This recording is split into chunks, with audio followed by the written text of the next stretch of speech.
This may seem counterintuitive, but as a nonprofit leader, my experience with people working in a DEI capacity, whether that's DEI, DEIJ, equity, inclusion services, essentially anything in that arena, my experience with those people has actually not been the fertile ground that you would expect it to be relative to what we believe those positions to be about.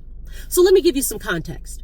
I am the president and founder of the Tunstall Foundation. That is our nonprofit organization. And we have a program called Black Birthright. That is our marquee program. Black Birthright provides educational programming to Black high school students during the school year, and then at the end of the school year, the students travel to Africa. In order for our program to exist, we need to connect with Black students and their families. And one of the ways that we do so, because there are a number of strategies that we implement in order to connect with students and families, but one of those strategies is to connect with educational institutions, specifically secondary schools, high schools. And we connect with all kinds of high schools, public, non-charter, charter. We connect with private schools, parochial, non-parochial. We reach out to the homeschool community. There are a number of different types of educational institutions that we reach out to because it's important for us to have diversity in terms of the kinds of students that we are bringing into the program. One of the things that happens, especially up at those private schools, and the fancier and the ritzier and the greener the campus is, the more likely this is to happen. When people hear about what Black Birthright is about, they will refer me over to the person in DEI. Go see so-and-so in DEI. Or again, in whatever they call that particular type of role. Different places call it different things. Oh, also, let me just make this clear. What I'm referring to here, everything I'm talking about is specifically my experience with people in DEI in education. I have nothing to offer about people in DEI in other industries, in other work categories. I have no information about that. I'm specifically talking about my experience in education. So anyways, you'll often be referred to connect with these people, and one would think that this super Black organization would be welcome to someone's ears in terms of, this is an organization that your students can participate in. This is an opportunity that your students can avail of, share it with their families. And that has not been the case a lot of times, like way more times than you would think is appropriate for someone being in a position called DEI. And it really begs the question, like, why does that happen? One thing that I have noticed through prolonged interactions with people over time is that a lot of those individuals are not on solid footing up at the job, meaning that there are a fair number of institutions that will put somebody in a DEI spot, and that person is just there to check a box so that the institution can say, oh yes, we do have DEI. Oh yes, we do have a Black person working down the hallway. Oh yes, we do have, a person of color, however they decide to categorize the individual, whomever they hire.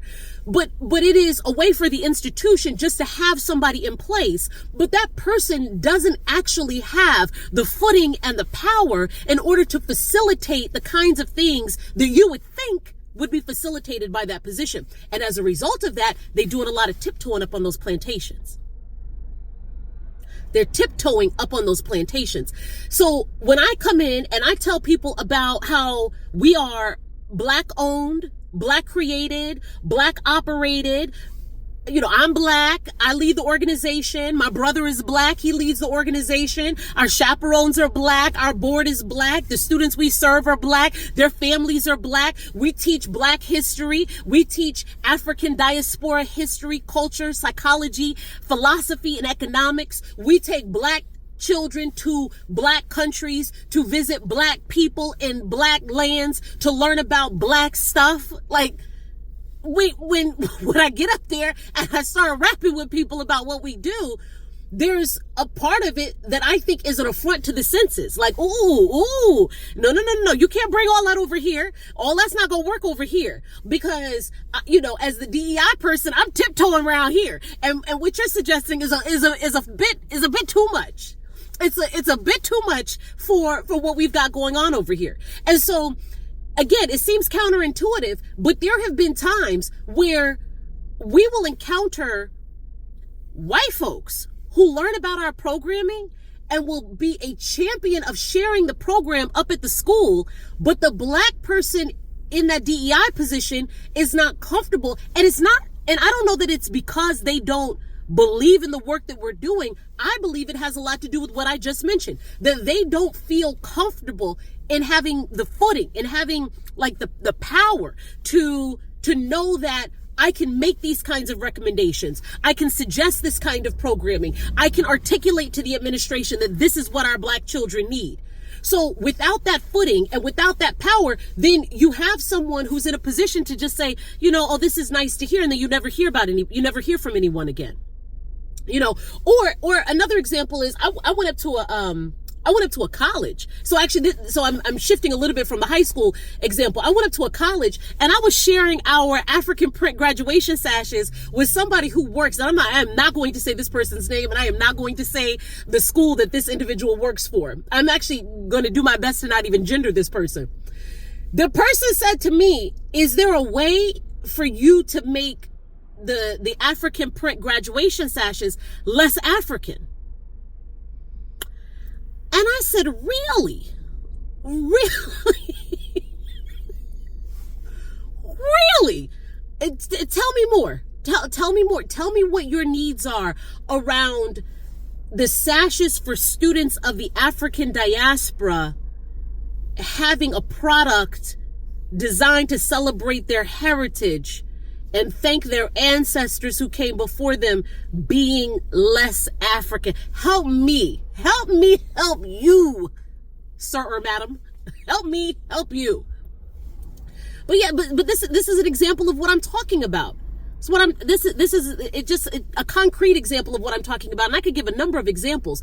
But my experience as a nonprofit leader is such that is tricky territory.